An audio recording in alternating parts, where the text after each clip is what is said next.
There's a certain element of DID in our experience that is very...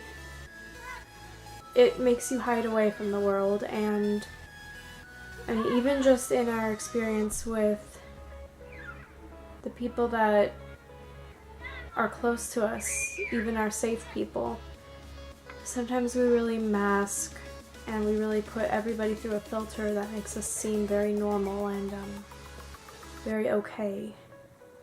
In reality, we might not be as okay as we make it seem. Not all the time, at least. There's, a lot of ups in our ups and downs to recovery. But there's a certain level of vulnerability that comes with admitting to switches, and there's a certain level of insecurity about needing to admit to that in the first place. We are a polyfragmented system. We're not even sure the current number right now, but we have hundreds of alters, multiple hundreds. That is really hard to admit, even in a therapeutic setting, because sometimes people don't believe us, and sometimes we don't even believe ourselves.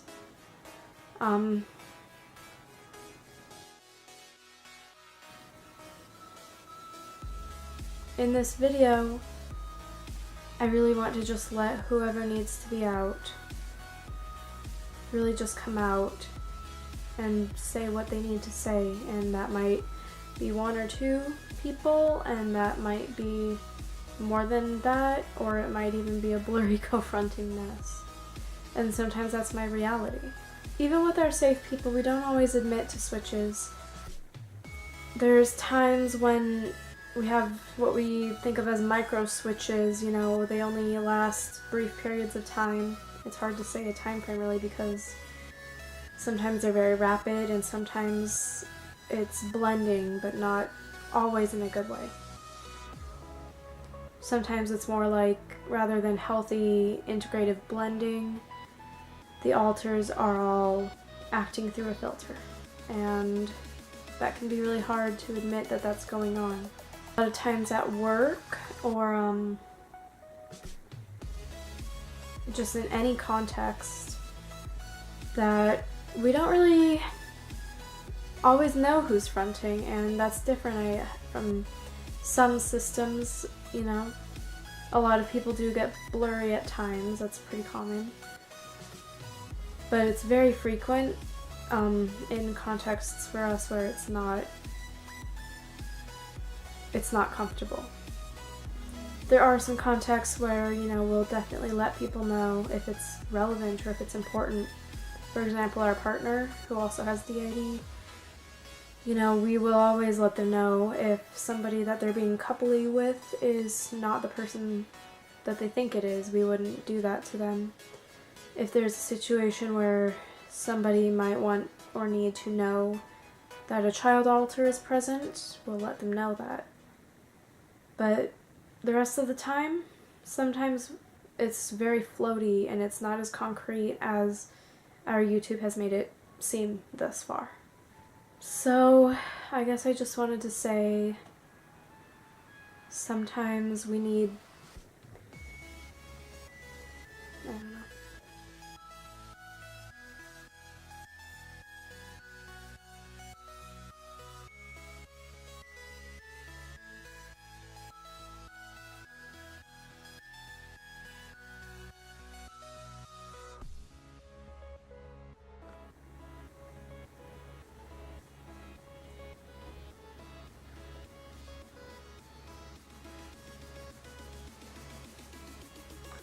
So, hey, it's Yanto. I've made videos here before.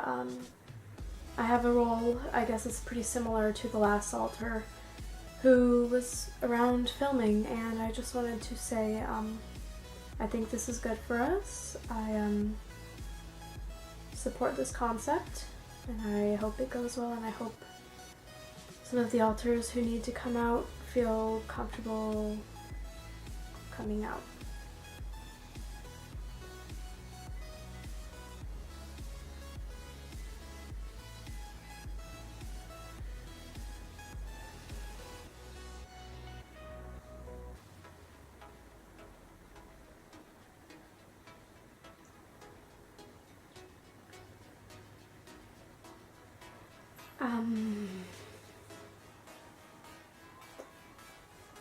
I don't really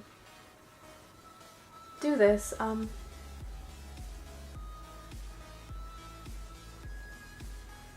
There's it's hard to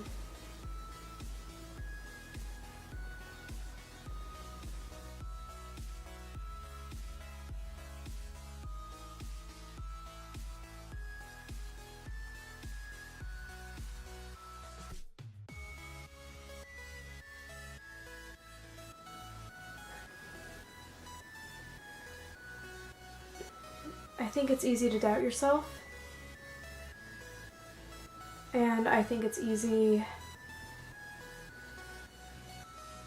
to hide even when you're not doubting yourself, and especially when you are. But the reality is that my sister, who was here just now, and everybody else in our system, I think everybody in our system and everybody in a lot of DID systems or OSDD systems, I think they all have doubt, and I think it's really hard sometimes to admit to yourself what you need to admit. But the things that you experience and the people that care about you, they'll tell you those things are okay.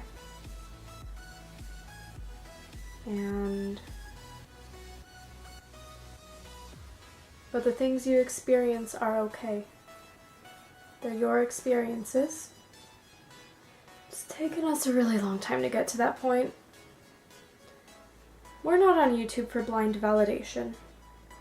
We're not in anything for blind validation. I mean, the internet would be a very bad place for that. We're okay, and we're getting more okay with who we are and with our experiences. But for a lot of people with DID, there's always that element of doubt. And I think it's really important, if somebody needs to, that they can come and experience the world and tell the world, hey, I'm here, I exist. Which is not necessarily what we've been doing. I think a lot of people, especially on social media and stuff, they might not always admit to the hardships, and it's not that they have to, they're not obligated to tell you. But I think there's a certain vulnerability that comes with telling people I'm not okay. And there's a certain element of just existing as you are that is really difficult to do sometimes, especially in public where you think it's supposed to be a certain way. I have a really hard time with that sometimes. I think a lot of us have a really hard time with that sometimes.